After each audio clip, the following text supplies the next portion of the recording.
दोस्तों, अब ये जंग बड़ी ही जालिम हो गई है और इस जंग को कौन जीत के आगे जाएगा और कौन इसमें मात खाएगा, अब ये तो एक महीने बाद ही पता चलेगा जब 23 जून को हम लोग एमपीपीएससी प्रीलिम्स देने पहुंचेंगे।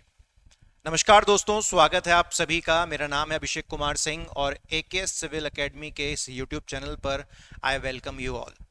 लेकिन अब इस जंग में एक बहुत ही नए खिलाड़ी की एंट्री हो चुकी है और उस खिलाड़ी का नाम है टेस्ट सीरीज। ये एक ऐसा खिलाड़ी है जिसकी एंट्री को आप कभी रोक नहीं सकते और इसकी अपनी ही एक अलग पहचान है। आज इसी खिलाड़ी के ऊपर मैं बात करूंगा। इस खिलाड़ी के साथ हमें कैसे खेलना है उसकी बात करूंगा। जनरली हम गलती क्या करते हैं उसकी भी बात करूंगा।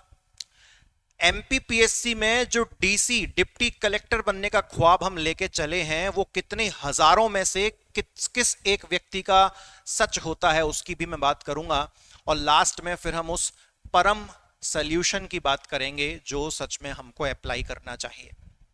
दोस्तों, जब हमारे पास कोई एस्पिरेंट बैठा होता है लाइब्रेरी में या किसी क्लासरूम में, पता लगा पाना बड़ा ही मुश्किल होता है कि कौन सच में इस एग्जाम को जाके निकालेगा।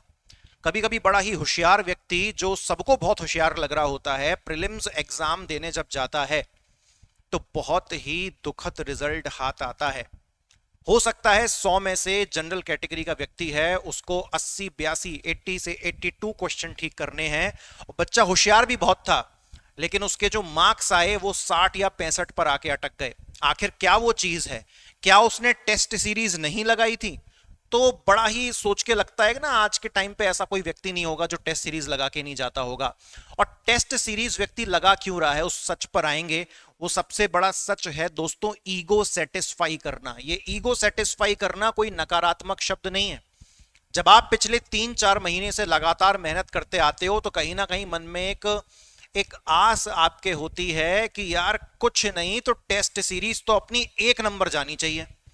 और टेस्ट सीरीज अगर आपकी खराब हो जाए तो आपका पूरा मूड जो है वो ऑफ हो जाता है। और टेस्ट सीरीज अगर आपकी, क्या बात है, सुभान अल्लाह, माशा अल्लाह, बहुत ही अच्छी आपकी टेस्ट सीरीज हो जाए तो आपका जो कॉन्फिडेंस होता है वो 7वें आसमान पर होता है। लेकिन मैं आपको बता दूं कि क्या आप अपने आसपास जब बहुत सारे एस्पिरेंट्स को तैयारी करते हुए देखते हैं एमपीपीएससी की, तो क्या आप छाती ठोक के कह सकते हैं कि मेरे आसपास तैयारी करने वाला हर एस्पिरेंट सीरियस है? क्या आपके कोचिंग इंस्टीट्यूट में अगर 500 बच्चे पढ़ते हैं, अगर आप किसी बड़े कोचिंग संस्थान का भाग हैं और उसमें 500 बच्चे पढ़ते हैं, तो क्या आप ये कह सकते हैं कि वो 500 के 500 100% सीरियस हैं? तो मैक्सिमम लोग टेस्ट सीरीज का सहारा केवल अपना ईगो सेटिस्फाई करने के लिए, ईगो सेटिस्फेक्शन के लिए, कि चलो कम से कम मेरे इतने आ गए, मैं 100 में से 60 कर पा रहा हूं, मैं 100 में से 70 कर पा रहा हूं, मेरे 75 आ पा रहे हैं, मेरे 80 आ पा रहे हैं, देख तेरे कितने आए, तेरे इतने ही आए क्या। तो ये मेंटल लेवल पर गेम चलने लगता है टेस्ट सीरीज को लेके। तो आज इसी से संबंधित हम बहुत सारी जो मिथ हैं, जो डाउट हैं, उनको तोड़ेंगे और एक सच्चाई पर जो है डिस्कशन करेंगे। बिकॉज लोग गुलाबों की बात तो अक्सर करते हैं लेकिन उसके साथ जो कांटे हैं उसका सच बताना भूल जाते हैं कि जो रियलिटी है वो जितनी खूबसूरत है उतनी दर्दनाक भी है। तो वो दर्दनाक वाले फेज पर भी तो बात करो कोई भैया, उस पर भी तो आओ। तो आओ मैं आपको लेके चलता हूं जरा वो दर्दनाक वाले फेज पर। अहम ब्रह्मास्मि व्यक्ति जब बहुत टेस्ट सीरीज में बड़े झंडे गाड़ देता है तो यही समझता है कि मैं ही, अपने ही भगवान है, अपने से बड़ा, अपने से बेहतर कोई नहीं। आओ देखते हैं। पहले सच समझते हैं दोस्त। हर साल, मैंने एक एवरेज डेटा यहां पर लिया है, इस डेटा में बदलाव भी हो सकते हैं डेफिनेटली। हर साल एमपीपीएससी प्रीलिम्स में 2 लाख विद्यार्थी अपीयर होते हैं, ज्यादा भी हो सकते हैं, एक एवरेज लिया है। वैकेंसी मैंने ज्यादा भले ही ले ली हो, अगर 200 स्टूडेंट का सिलेक्शन मैंने रखा है तो एक एवरेज लेके चल रहा हूं मैं सारी ईयर का मिला के, कि प्रीलिम्स 2 लाख विद्यार्थी देने जाते हैं। फाइनल सिलेक्शन कितना होता है? 200 का। तो अगर आप गणित में थोड़े बहुत भी ठीक हैं तो कैलकुलेशन लगा लो। 2 लाख लोग प्रीलिम्स देने पहुंचे इस उम्मीद के साथ कि उनका सपना होगा साकार, लेकिन अंतिम सूची में जो नाम आया वो कितने का आया? 200 स्टूडेंट्स का नाम आया मात्र। और इस बार तो वैकेंसी 200 से भी ज्यादा बहुत कम है। सिलेक्शन रेशियो कितना हुआ कि अगर 1000 लोग प्रीलिम्स देने जा रहे हैं तो संभावना है कि 1000 में से मात्र एक स्टूडेंट सेलेक्ट होगा। आ रहा हूं एक बहुत बड़े सच पे मैं लेके आ रहा हूं आपको कि 1000 में से मात्र एक स्टूडेंट सेलेक्ट होगा। अब ये तो टोटल पोस्ट है, अगर आप जो सपना डीसी का लेके आए हो उसकी भी रियलिटी सुन लो। डिप्टी कलेक्टर कौन बनेगा? 10,000 में से एक विद्यार्थी बनेगा एमपीपीएससी के अंदर, 10,000 में से मात्र एक विद्यार्थी, यानी कि 9,999 फेल होंगे और एक ही डीसी बनेगा आउट ऑफ 10,000। और अगर आप जनरल कैटेगरी के हो, मैं आपके साथ हूं इस दुख में, मैं आपके साथ हूं, क्योंकि हमारा दुख ही इतना बड़ा है। 10,000 में से एक बंदा डीसी बन रहा है, लेकिन अगर आप जनरल कैटेगरी के हो तो सुन लो, जनरल कैटेगरी में 20,000 में से एक विद्यार्थी डीसी बनेगा, 20,000 में से एक। तो ये है बॉस रियलिटी। अब इस रियलिटी को थोड़ा समझना, अब इस रियलिटी को थोड़ा समझने की कोशिश करना। आज हम इस वीडियो पे आए हैं तो आपको एक बिल्कुल परम सत्य के पास तो लेके चलेंगे, और आधे से ज्यादा परम सत्य हमने यहां पर लिख दिया है। अब मान के चलिए एक बहुत बड़ा कोचिंग संस्थान है जिसमें 1,000 स्टूडेंट पढ़ते हैं। जो बड़े बड़े कोचिंग संस्थान होते हैं जिसमें एक बार में 300 बच्चे बैठते हैं, 4-4 5-5 बैच चलते हैं, तो उसमें 1,000 स्टूडेंट हम मान के चलते हैं। अब एक बात बताओ, 1,000 स्टूडेंट में से सिलेक्शन रेशियो कितना चांस है? 1,000 में से मात्र एक स्टूडेंट का सिलेक्शन रेशियो है। ये 1,000 विद्यार्थियों में से एक स्टूडेंट का सिलेक्शन रेशियो है। अब आप ये मत कहना कि सर ये कोचिंग इतनी बेहतरीन है कि ये सारी की सारी 200 वैकेंसी इसी कोचिंग में से भरेंगी। ऐसा कुछ नहीं है, सेल्फ स्टडी वाला भी व्यक्ति होता है, दूसरी कोचिंग संस्थानें भी होती हैं। तो हमको एक ऐसा एग्जाम्पल लेके चलना है जो रियलिटी में सच में कारगर होता है। तो 1,000 बच्चे अगर एक बहुत बड़ी कोचिंग संस्थान में पढ़ रहे हैं तो उसमें से सेलेक्ट होने की संभावना कितनी है? मात्र एक विद्यार्थी की। अब इन 1,000 के 1,000 बच्चों ने, मान के चलते हैं इन सब ने टेस्ट सीरीज उस इंस्टीट्यूट की दबा के खींच के लगाई होगी। ऐसी कोई टेस्ट सीरीज नहीं है, ऐसा कोई टीचर नहीं है जो एग्जाम में 50% से ज्यादा क्वेश्चन फंसा दे मात्र टेस्ट सीरीज से। आपको उनका डिटेल्ड जो भी वो नोट्स देते हैं वो पढ़ना पड़ेगा, या आपको स्टैंडर्ड बुक्स पढ़नी पड़ेंगी, आपको अपनी तरफ से एफर्ट डालना पड़ेगा। मतलब बिना डिटेल्ड लेवल की स्टडीज के आप कोई भी ऐसी टेस्ट सीरीज नहीं है मार्केट में जो 100 में से 50% से ज्यादा क्वेश्चन फंसा दे।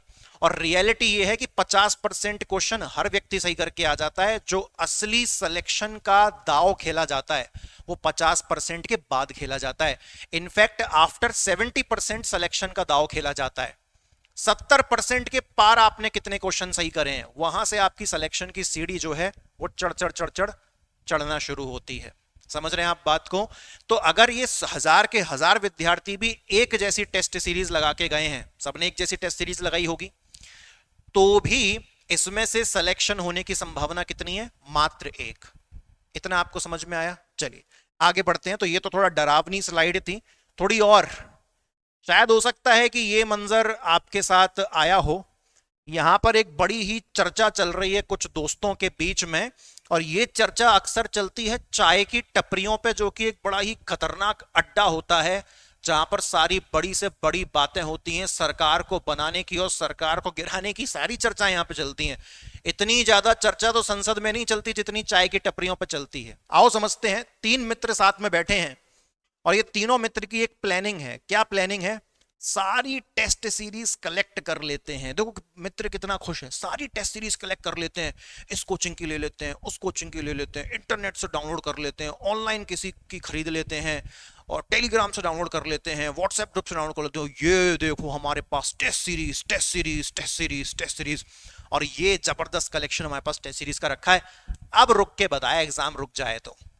और जब एग्जाम दे के आए पता चल रहा है फिर वही गाड़ी फंस गई, 60 65 70 क्वेश्चन पे गाड़ी फंस गई, उसके आगे गाड़ी पहुंच ही नहीं पा रही। टेस्ट सीरीज का खजाना कहता हूं मैं इसको। तो यहां पर दूसरा मित्र जो चाय की टपरी पे बैठा है, ये सच में इतना भयंकर एक्साइटेड हो गया, ये कह रहा है ए राजू फिर तो हम डीसी बनेंगे रे। मतलब माहौल ही इतना शानदार क्रिएट हो जाता है उस एक मोमेंट में, उस एक क्षण में, कि डीसी भी बन चुके होते हैं और मखमल की चप्पलें हमारे पैरों में आ चुकी होती हैं, ड्राइवर ने गेट खोल ही दिया होता है, हम बैठ चुके ही होते हैं, कलेक्ट्रेट पहुंचे ही होते हैं, हमने 100-200 करोड़ की संपत्ति बनाई ली होती है, और झट फिर रियलिटी सामने आ जाती है। तो रियलिटी में रहिए और जो टेस्ट सीरीज है वो आपको क्या दिलवा सकती है और क्या नहीं दिलवा सकती, उम्मीद करता हूं कि मैं आपको वहां तक लेके जा पा रहा हूं। कहने की लगातार बात वही है कि टेस्ट सीरीज का कलेक्शन कर लेने से, नोट्स का कलेक्शन कर लेने से अगर एग्जाम क्लियर हो रहे होते तो जो जेरोक्स वाला वो नोट्स बेच रहा है सबसे पहले तो उसका क्लियर होता, वो बेचारा देख देख के पढ़ पढ़ के इतना याद कर लेता है। तो it is not about collection, it is not about how much test series you are doing, it is not about how many institutes test series you are having. तो एक कलेक्शन का मुद्दा नहीं है बॉस, इस बात को समझिए। कोई भी टेस्ट सीरीज आपको पार नहीं करवा के देगी एग्जाम, अल्टीमेटली आपको डिटेल्ड स्टडी की रिक्वायरमेंट होगी बॉस। लेकिन अगर आप नहीं डिटेल्ड स्टडी नहीं करना चाहते, केवल एमसीक्यू के दम पर ही पेपर निकालना चाहते हो, तो उसका भी इलाज बताऊंगा आपको। बड़ा छोटा ही इलाज है, हो सकता है आप में से बहुत को पता भी हो, लेकिन चर्चा फिर भी करेंगे। तो ये दोस्तों की चाय की टपरी की जो कहानी है इसको थोड़ा सा साइड करते हैं, थोड़े से फैक्ट और मिथ को जो हम चर्चा कर लेते हैं। ये जितने भी मैंने यहाँ पर पॉइंट्स लिखे हैं ये सारे वो मिथ हैं जो दिमाग में कंफ्यूजन रहता है, ये वो हैं, ये गलत बातें हैं, ये सत्य नहीं है। पहला क्या है, बिना टेस्ट सीरीज किए प्रीलिम्स क्लियर करना संभव नहीं है। अगर मैंने टेस्ट सीरीज नहीं लगाई ना साहब, मेरा प्रीलिम्स नहीं होने वाला, ये सबसे बड़ा झूठ है। अगर आप लिटरली प्रीलिम्स का सिलेबस पूरा पढ़ के गए हो, किसी टीचर के, जिस टीचर पे आपको भरोसा है, सब पे नहीं, जिस टीचर पे आपको भरोसा है, जिस टीचर की क्वालिटी पर आपको भरोसा है कि हाँ ये मुझे सही पढ़ा रहा है बंदा और इनके नोट्स पर भी मुझे पूरा विश्वास है, अगर आपने डिटेल्ड नोट्स की स्टडी करी हुई है, आपने एक टेस्ट सीरीज भी नहीं लगाई, तो भी कुछ नहीं बिगड़ने वाला, आराम से आपका प्रीलिम्स निकलता है। ये कोई आंसर राइटिंग की कला नहीं है कि आप लिखना भूल जाओगे। You have to just mark a question. तो बिना टेस्ट सीरीज की ये प्रीलिम्स नहीं हो सकता, ये कंप्लीटली गलत है, दिमाग से निकाल दो।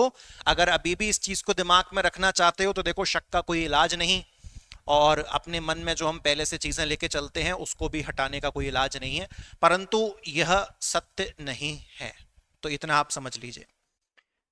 दूसरी चीज जो सत्य नहीं है वो क्या है, टेस्ट सीरीज लगा लेने से हमारा प्रीलिम्स बहुत अच्छा जाएगा। मैंने 50 टेस्ट सीरीज सॉल्व कर ली, अब मेरा प्रीलिम्स बहुत अच्छा जाएगा। दोस्त, एक से एक बेहतरीन एस्पिरेंट हर साल बहुत 100 से भी ऊपर टेस्ट सीरीज लगा के भी एग्जाम में 55, 60, 65, 70 तक फंस जाते हैं। कोई कोई खींच के बहुत आगे भी पहुंच जाता है तो 75 तक पहुंच के रुक जाता है। तो ये भी बिल्कुल सत्य नहीं है कि आपने ज्यादा टेस्ट सीरीज लगा ली तो आपका प्रीलिम्स बेहतरीन जाएगा। नो, एमपीपीएससी वालों ने, मोदी जी कहते हैं ना कि हमने ये हथियार क्या दिवाली पर चलाने के लिए रखे हैं, तो एमपीपीएससी वाले भी कहते हैं क्या समझ रहे हो, हम बैठे हैं भैया, हम अभी जिंदा हैं, बना के देंगे ऐसा क्वेश्चन कि सारी टेस्ट सीरीज निकल जाएगी तुम्हारी, आओ तो सही एग्जाम वाले दिन देखो तो सही पेपर। तो ये इसको आप समझिए कि टेस्ट सीरीज लगाने से प्रीलिम्स आपका बहुत अच्छा चला जाएगा, ये बिल्कुल गलत बात है। अभी सोल्यूशन पे आऊंगा, सोल्यूशन लास्ट में है, सोल्यूशन लास्ट में है, वो परम सत्य है, वो परम सोल्यूशन है जो आपको हमेशा सही ट्रैक पे रखेगा। कोचिंग संस्थान में पढ़ते हो तो भी सही ट्रैक पे रहोगे, और सेल्फ स्टडी से करते हो तो भी सही ट्रैक पे होगे, आऊंगा। तीसरी गलत बात क्या है कि जितने ज्यादा इंस्टीट्यूट की टेस्ट सीरीज लगाएंगे उतना ज्यादा सक्सेसफुल हम हो जाएंगे। मैंने 20 संस्थानों की, कोचिंग संस्थानों की टेस्ट सीरीज लगा ली है, अब मैं उतना ही सफल होऊंगा, ये भी बिल्कुल गलत है। चौथा पॉइंट क्या है, टेस्ट सीरीज में अगर 80 प्लस आए हैं तो एग्जाम में भी 80 प्लस आएंगे। मैं समझता हूं अब कोई भी एमपीपीएससी की तैयारी करने वाला इतना बेवकूफ तो नहीं होगा कि वो टेस्ट सीरीज, वो एग्जाम को हल्के में ले ले, बोले टेस्ट सीरीज में 80 प्लस स्कोर करें तो एग्जाम में भी 80 प्लस आएंगे। दोस्त, मत फंसना इस जाल में, मत फंसना इस जाल में। बहुत से जगह पर, बहुत से इंस्टीट्यूट्स में टेस्ट सीरीज को इतना आसान बनाया जाता है कि आप सच में उसमें 80 प्लस स्कोर कर लोगे, और जो इस वीडियो का टाइटल है ना, ईगो सेटिस्फाई, आपका ईगो भी सेटिस्फाई हो जाएगा, लेकिन जब रियलिटी में एग्जाम में कूदोगे तो हालत खराब हो जाएगी। तो इस पर भी बिल्कुल मत यकीन करो। मैं ये नहीं कह रहा कि टेस्ट सीरीज मत लगाओ, समझो, थोड़ा दिमाग का यूज करो, टेस्ट सीरीज लगाओ, लेकिन इतने दिमाग में ख्याली पुलाव बना के मत लगाओ, और पूरा अपने आप को उस पर निर्भर मत कर दो, पूरा अपने आप को उस पर समर्पित मत कर दो। हर चीज की अपनी एक जगह है। रोटी एक दिन अचार से खा सकते हो, लेकिन अचार पर निर्भर नहीं हो सकते, आपको सब्जी लगेगी, दाल लगेगी। तो I hope you are getting my point. Last जो चीज है, जितना ज्यादा टेस्ट सीरीज का कलेक्शन उतना ज्यादा सक्सेस। ये तो मैं आपको दिखा चुका हूं, चाय की टपरी पे दोस्त डिस्कशन कर रहे थे, टेस्ट सीरीज का कलेक्शन होगा, अब हम डीसी बनेंगे, तो ये तो बिल्कुल ही गड़बड़ है। ठीक है, सोल्यूशन क्या है, व्हाट इज द सोल्यूशन? भैया देखो, अगर आपको एमसीक्यू करने हैं, अगर आपको, आपने ठान लिया है भाई भाई साहब कि हम डिटेल्ड स्टडी करके जाएंगे नहीं, जिंदगी हमारी बहुत ज्यादा व्यस्त है, ऐसी छोटी मोटी नौकरियों में हम अपना समय नहीं लगा सकते, तो कम से कम समय में सोल्यूशन बताओ साहब। बता रहे हो तो बताओ, नहीं तो चुपचाप निकलो। ठीक है साहब, चुपचाप भी निकलेंगे, लेकिन सोल्यूशन सुन लो, कम से कम समय में। ठान लिया है आपने केवल एमसीक्यू के दम पे पेपर निकालोगे, तो अपना सिलेबस उठा लो और उसमें जितनी भी 10 की 10 यूनिट हैं, 10 की 10 यूनिट के यूनिट वाइज लगा लो एमसीक्यू, जहां पर हर यूनिट के कम से कम कितने एमसीक्यू लगा लो, 1000 एमसीक्यू लगा लो। कहां से लगाएंगे साहब? एमपीजी के लगाने के लिए बहुत सारी एमसीक्यूज की किताब आती है, सारे जीएस सब्जेक्ट, चाहे पॉलिटी, हिस्ट्री, ज्योग्राफी, कुछ भी सब्जेक्ट हो, एनवायरमेंट, साइंस, सबकी घटना चक्र आती है, सब में 1000 से ऊपर के एमसीक्यू होते हैं। कौन सी? घटना चक्र, जी हां। और घटना चक्र लगाने के बाद भी संतुष्टि ना मिले तो एक मोटी सी लूसेंट ऑब्जेक्टिव उठा लो, उसमें भी सारे सब्जेक्ट के एमसीक्यूज होते हैं, लेकिन हर यूनिट के कम से कम 1000 एमसीक्यू लगा के जाना, तभी ये सोचना कि एमसीक्यू के दम पर पेपर निकाल सकते हो। ठीक है, क्योंकि देखो टेस्ट सीरीज में क्या होगा, हिस्ट्री जैसे सब्जेक्ट में मैं आपको बता दूं, अगर हम एमसीक्यू बनाने बैठते हैं कंप्लीट हिस्ट्री के, तो कम से कम हिस्ट्री के ही 3000 एमसीक्यू संभव बन जाते हैं। अब जब आप टेस्ट सीरीज करते हो तो उसमें 100 क्वेश्चन होते हैं, और उसमें हिस्ट्री के कितने क्वेश्चन देगा वो टेस्ट सीरीज में डालने वाला? 7 से 8 प्रश्न देगा। तो आप क्या सोच रहे हो कि टेस्ट सीरीज के वो 7 से 8 प्रश्न करके आपके एग्जाम में फंस जाएंगे? Don't be a fool, come on, ऐसा नहीं होने वाला है। तो आपको हर यूनिट का, अगर आपको हिस्ट्री सच में ताकत से निकालनी है, तो कम से कम उसके 1000 एमसीक्यू लगा के जाओ, अच्छे लेवल के 1000 एमसीक्यू लगा के जाओ जो प्रीवियस ईयर्स में आए हैं। और घटना चक्र जो होती है वो ऑल ओवर इंडिया के जितने भी स्टेट पीएससीज होते हैं उसमें जो प्रीवियस ईयर क्वेश्चंस आए होते हैं उसको टारगेट करती है। भाई घटना चक्र वालों ने मुझे पैसा नहीं दिया, घटना चक्र बहुत सक्सेसफुल है, उन्हें मेरे जैसे व्यक्ति की जरूरत नहीं है कि मैं उनका प्रमोशन करूं। तो समझो आप उस बात को, वो 7 से 8 क्वेश्चन एग्जाम में आने के चांस 0.0000001% है, लेकिन अगर आप वो कम से कम हर यूनिट के 1000 एमसीक्यू लगा के जाओगे तो उसमें से जरूर पॉसिबिलिटी है कि 6, 7, 8 क्वेश्चन एग्जाम में बनेंगे ही बनेंगे। लिखवा लीजिए। तो इन टोटल बिना डिटेल्ड स्टडी के with MCQ power, her unit के 1000 एमसीक्यू, आप 2 दिन में 1000 एमसीक्यू लगा सकते हो, एक दिन में बंदा 500 एमसीक्यू लगा सकता है, मतलब 20 दिन में आप 10,000 एमसीक्यू लगा सकते हो सारी 10 यूनिट्स के। आप एक अच्छी स्टेज पे पहुंच जाओगे। तो टेस्ट सीरीज का जो निर्भरता है उसको करिए बहुत ज्यादा अपनी कम, रिड्यूस करिए उसको, और जो अपना मेन फोकस है वो प्रीलिम्स का सिलेबस कवरेज पे लगाइए, इस पर लगाइए, काम ज्यादा अच्छा हो सकेगा। और जितने भी नए सिलेबस की नई यूनिट्स आई हैं ना साहब प्रीलिम्स की, वो हमने यूट्यूब पे पढ़ा रखी हैं प्लेलिस्ट में, संभावित प्रश्न बहुत सारे पढ़ा रखे हैं, 30, 35, 40 वीडियोस पढ़ा रखी हैं, उनको जाके देखिए, एंजॉय करिए, and all the very best to you. जान लगा दो या फिर जाने दो, सीधी सी बात है, इतनी कोई टेंशन की बात नहीं है। थैंक यू वेरी मच, ध्यान रखिए अपना, God bless you, take care.